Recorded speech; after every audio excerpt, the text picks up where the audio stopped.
Well, hello and welcome to the Notorious Jawcast, the official podcast of the city of Moose Jaw, Canada's most notorious city. I'm Craig Hemingway, Manager of Communications and Stakeholder Relations, and thanks for taking a few minutes with us. On this episode, we're going to meet Moose Jaw's new City Manager, Maryse Carmichael. She started May 16th. What has she learned in her first 6 weeks? We're going to find out. And the Westheath Joint Use School on the cusp of construction. We're going to meet all of the players from the school divisions to the contractors and also update the city's plans for development around the school. That's on the way.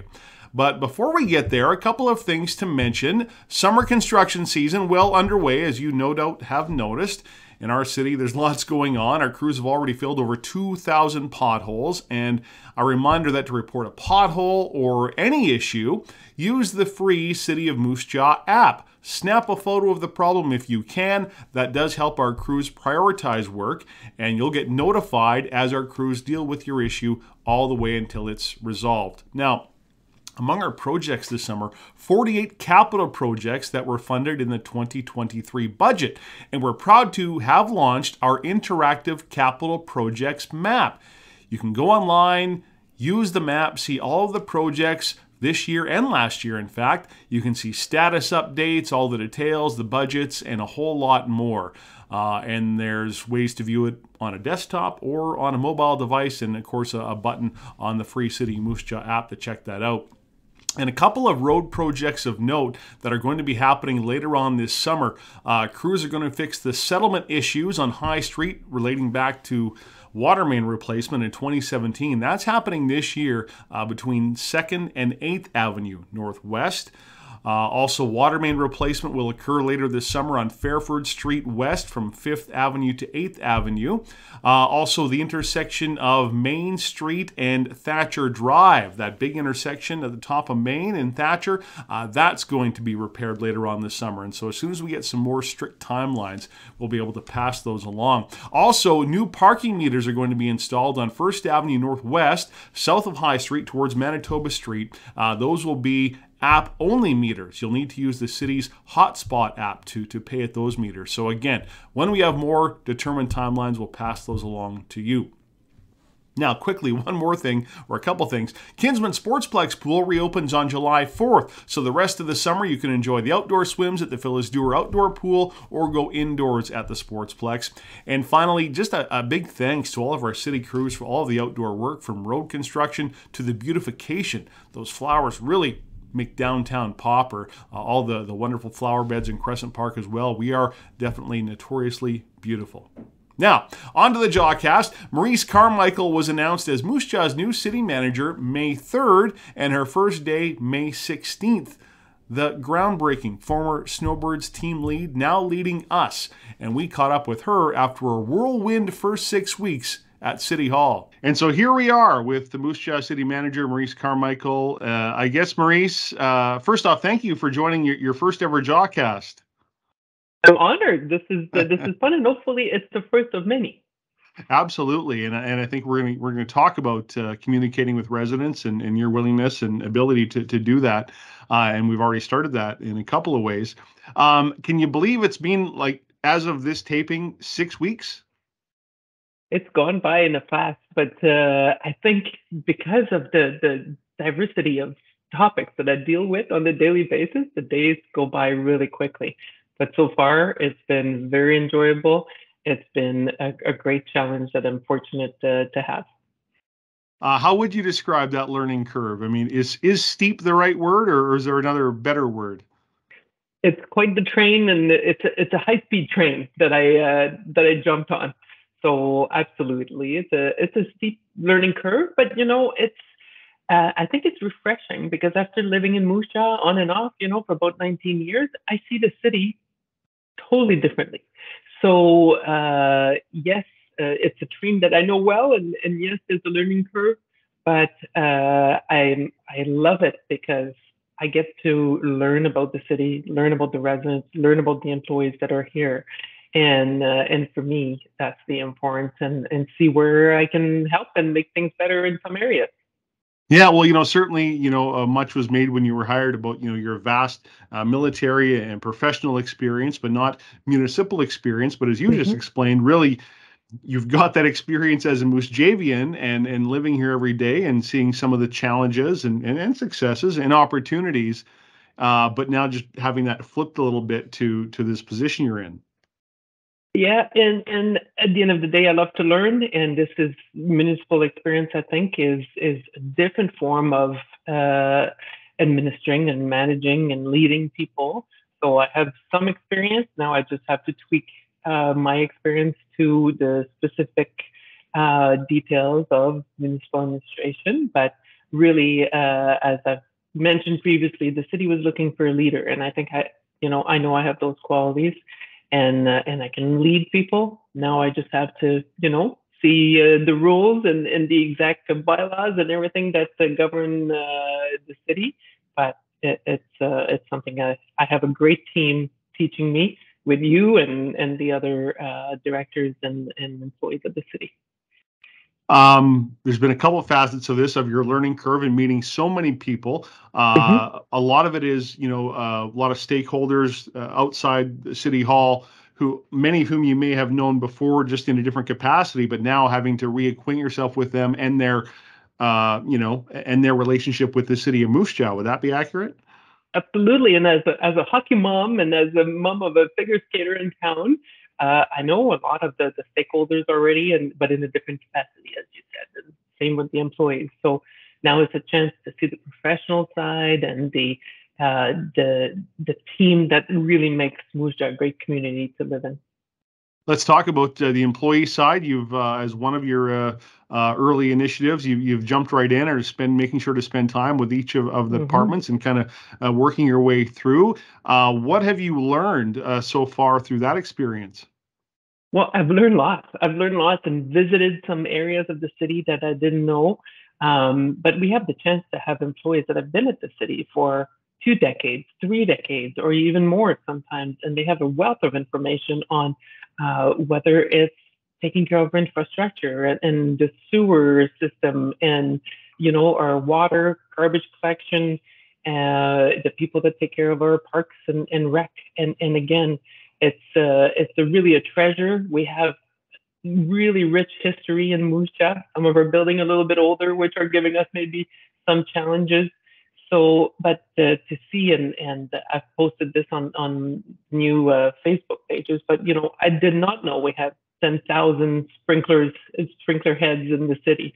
So looking at the crew that takes care of those every day, and depending on the precipitation that we have and all that. So it is really a complex operation at the city that sometimes work 24/7 to ensure that we're safe for sure and that we're comfortable as well.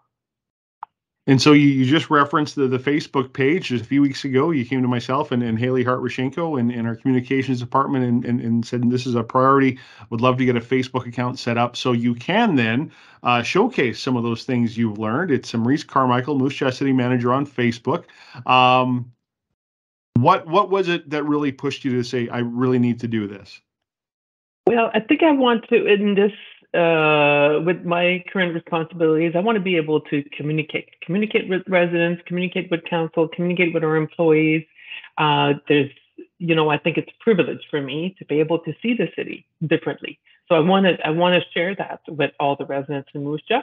Sometimes on that page, it might be something a little bit more of importance. It might be something at the last minute, an issue that we have in town. It might be something security or safety related, or it might just be a did you know?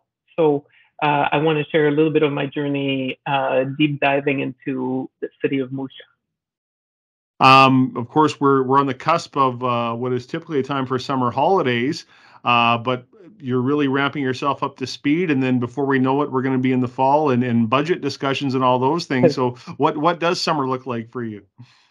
I think for me, summer looks like a continuation of my onboarding. I'm giving myself, a good 3 months, 100 days to really get to know the city well. So I'm halfway through that already, which is has been going quickly. So by September, I will have been at the city 3 months. I will know more. As you said, we will be in budget season for us. So really, it's every week. It's a focus on a specific department between now and the end of August, of summer. So summer is going to be, there's not a lot of vacation for me. I will take advantage of being here at the city and really continue to learn quickly. Well, Maryse, we thank you for your time. We're going to not take too much of it because we know you've got lots of other onboarding and to do and people to meet. But I guess to close with, any other message you'd like to pass along to residents before we go? Well, thank you for making Moose Jaw such a great community, because yes, it's about the people that work here, but it's about the people that live here. We are lucky to live in this great city, province, country, and it's about the people that make the community. And don't hesitate to communicate with us if you need anything, or even to say thank you sometimes to the employees, because they're there day in and day out taking care of our roads and our parks, and so. Absolutely. That'll be, I'd love to hear from you. Our thanks again to Moose Jaw's new city manager, Maryse Carmichael. Now, the new school in Moose Jaw. The first new school since Sunningdale School is getting closer. A groundbreaking ceremony was held just a few weeks ago at the site of the planned Westheath Joint Use School.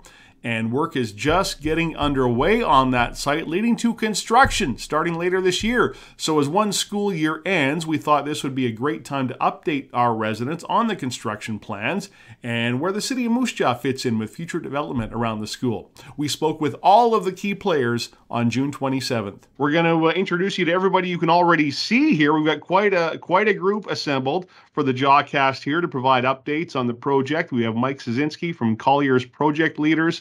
We've got Ward Struby, Director of Education for Holy Trinity Catholic School Division, Ryan Bowen, Director of Education for Prairie South School Division, Andrew Zylak from Graham Construction, Leif Frigstad is the architecture consultant, and Michelle Sanson is Director of Planning and Development with the City of Moose Jaw. Hi, everybody. Thanks for joining. Thank you. Craig. Thanks for having us. I didn't miss anybody, did I?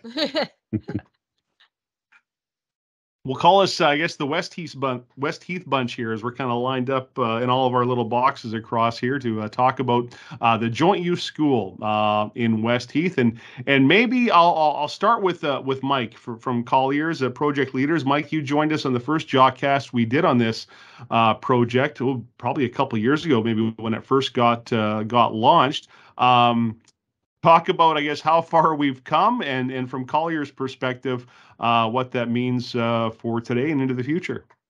Thanks, Craig. Yeah, great to be back. It has been a couple of years. We started on the project back in 2019, as I went back in some of my records. So it's been a long journey. A little pandemic slid in the middle of it all, but it's been great. You know what? We've got to know a lot about the community, and we've got a good working relationship with all the partners that are involved in it. And since we brought the architectural team on with Leif's group, the project has, it's really taken shape and had the opportunity to find it to work within the subdivision that's been identified as kind of the key location for it. And working closely with Michelle and her team and other folks within the city, we're there, we're here. And as everyone knows, there's been all sorts of escalations within the marketplace, but we found a path forward. And I think that's the one thing, and the reason why we have such a big group here today. And hopefully, Craig, this is the biggest group in the history of the Jawcast. But I think it speaks to the partnerships that have been established to try to find a path forward amidst lots of adversity that's in the marketplace right now. It's happening. We've moved forward, and we're really excited. I think the final step was onboarding of a general contractor. We're really excited to have Andrew and his team here, and obviously Graham has roots within the community for a long time. So we're really excited about that and looking forward to the future. Yeah, well, just to clarify, I think this is our second biggest group. We have had 9 on this thing once upon a time, but this may be the best looking group. Good save. Good okay. save.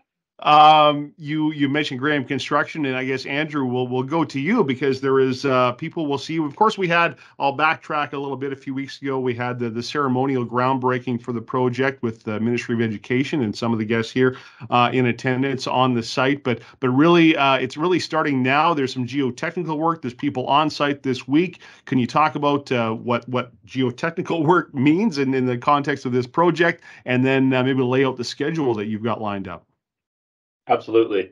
Thanks, Greg. And I just want to mention, we're very excited to be part of this team. Very happy to be back in Moose Jaw, where Graham was founded in 1926. It's nice to kind of come full circle. I wish this project was maybe like finishing in 2026, so we could have done a big 100-year kind of thing. But 2025 would be close enough. Yeah, happy to be on board. Really excited to get started here. Been a long time coming, like Mike had mentioned. And we're starting to make a presence on site. You'll be seeing activity kind of ramp up over the next few weeks. Right now, part of the building is a cast in place piled foundation, and there's some additional requirements that we need to determine with the soil conditions below ground. So we've got some rigs coming out to site here to do some extra investigation there, so we can confirm some bearing capacities and friction numbers that we can finalize our foundation design, and then hopefully in a few weeks we'll bring those rigs back and actually start hammering in some piles here. Right, yeah, like I mentioned, it is a bit of a slow start here, but we do intend to ramp up over the next few weeks. Our superintendent is on site right now, and those rigs will be showing up today. We'll have fencing and signage up as well. This is an early piece, so in terms of disruption to the community, there will be absolutely nothing of note here until we start ramping up to full speed. Sure. A lot of excitement, of course, about this project. And so I guess a reminder to anybody in that open area where people do like to take their dogs or kids from the playground that's there right now, just to be careful and safe around the site, right? Absolutely. Yep. That's a very good point. There are some paths in there. I'm sure it's a very busy area, nice quiet park turning into, it'll be a beautiful park too for everyone to enjoy once that school's in place. But that's a great note. Construction activity is busy, and safety is always top of mind for sure. Dale has a great background with working with community groups, so I think any concerns or anything that comes up that way, he'll be way ahead of 10 steps ahead of. We fully expect to be self-contained and not disrupting and not putting anybody at risk or anything like that. All right, fantastic. And Leif, the architecture consultant for the project, I guess, what can you tell us about your role and what it's like to be part of the design for a brand new school, and because you would have a sense of what that means to a community, and so maybe the added pressure and excitement of creating something that meets the expectations. Fair point about pressure. I think we start with our divisions first, and that's why it's a very division-led design in our process. So Mike had referred to a pandemic that kind of snuck in there while we were trying to do design work with our clients with both divisions. They were really adaptable and open to figuring this out with us. So it was actually a pretty unique design experience for everybody involved. I hadn't really designed a school without sitting down around a table with some paper and with students. We still did that virtually. So we're pretty excited with the results of it, given that I think both divisions are pretty also equally have a lot of buy-in with this joint school. Can't pull up the plans and go through that in great detail, but I would say I think we've got something really unique coming to the city.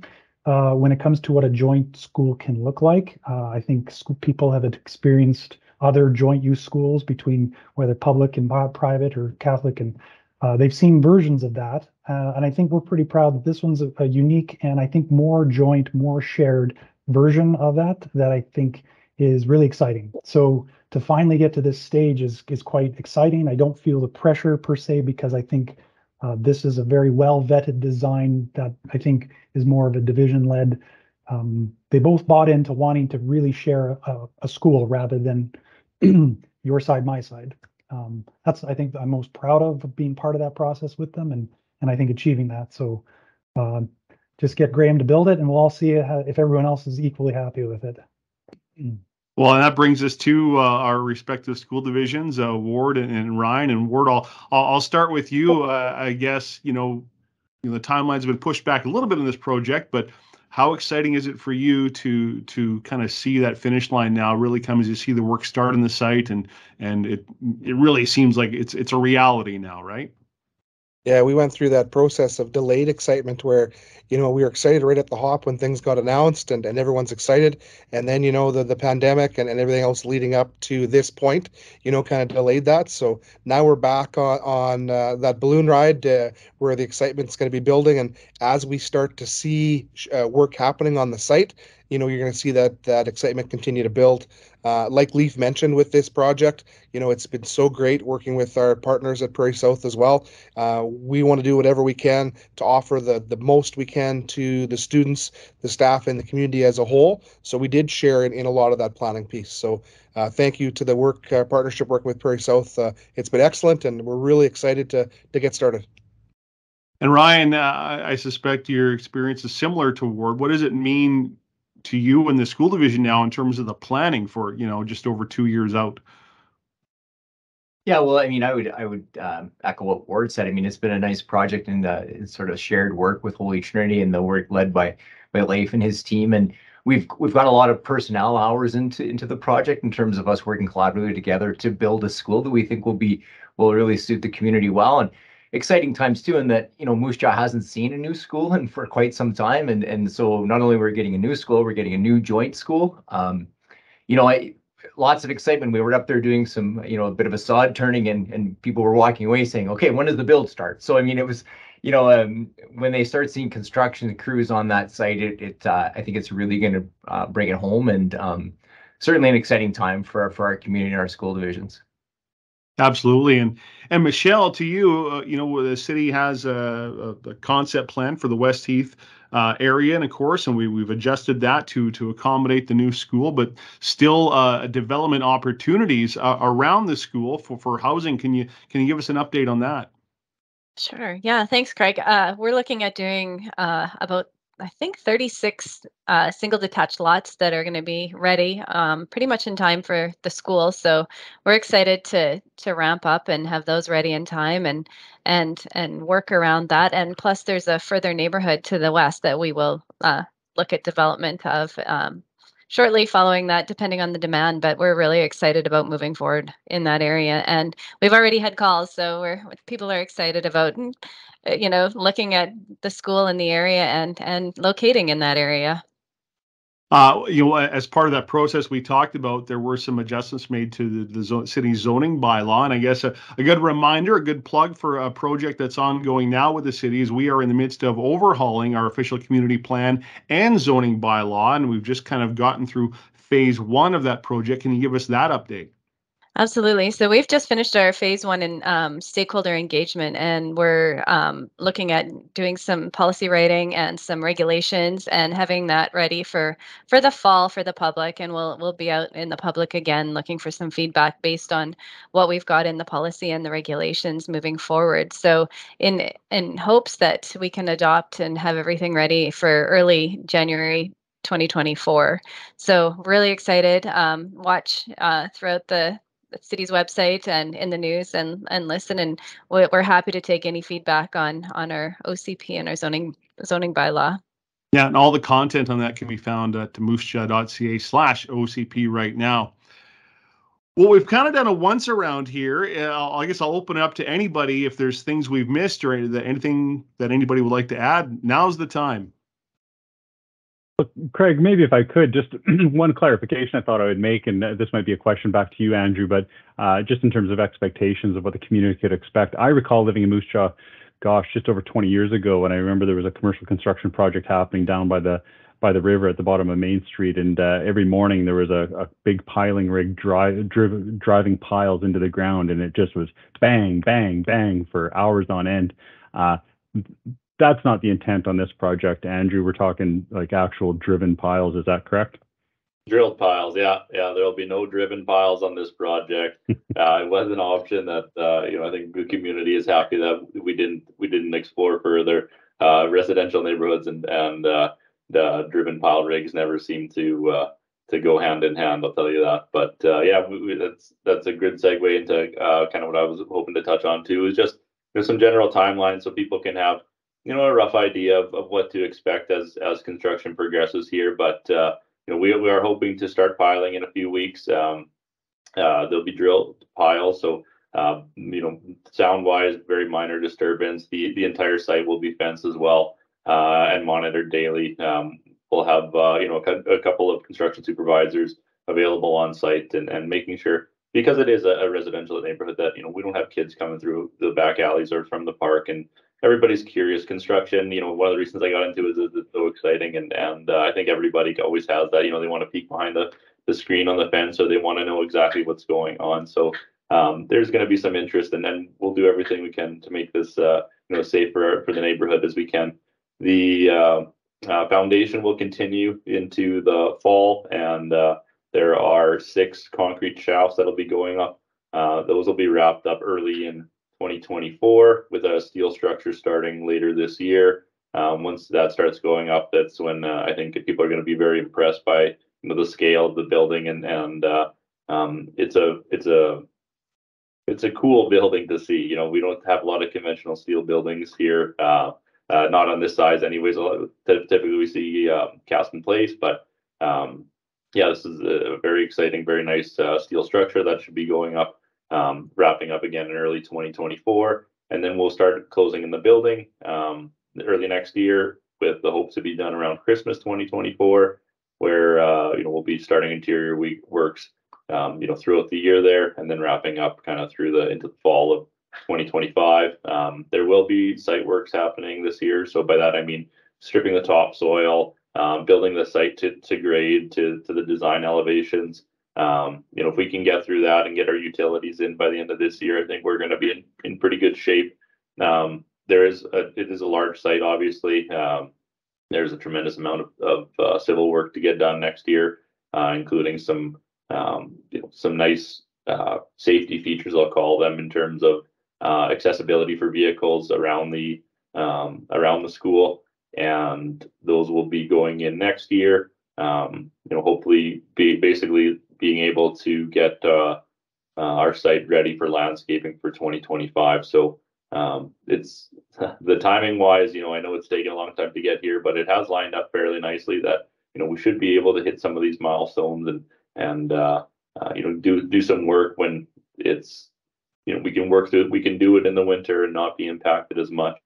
We've got a couple nice summer seasons here to get a bulk of the exterior works done, which is great. And like I said, we should be in pretty good shape to have everything wrapped up for fall 2025. Maybe I'll just add, because Andrew talked about it, and Michelle, we've obviously been talking about this, but working more in partnership with the city with the adjacent civil services, I guess I'll call it, which is also set to start construction later this summer. The award of that contract will be this week, and there'll be another group that's going to be looking after the extension of underground utilities below Wellington Street and how it'll be extended, and all those utilities will be starting again this summer, with the road and pavement happening next summer. So those are all exciting things. I think that's going to be the scope of work that you talked about, Michelle, with the availability of some 36 lots.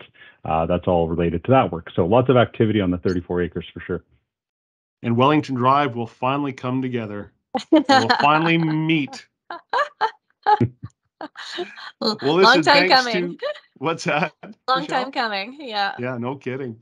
Well, listen, Mike and Leif and Ward and Andrew and Ryan and Michelle, thank you so much for your time. There's lots to do end of the school year, and then looking forward to a brand new school in a couple of years. We thank you for your time and efforts on the project, and have a great summer.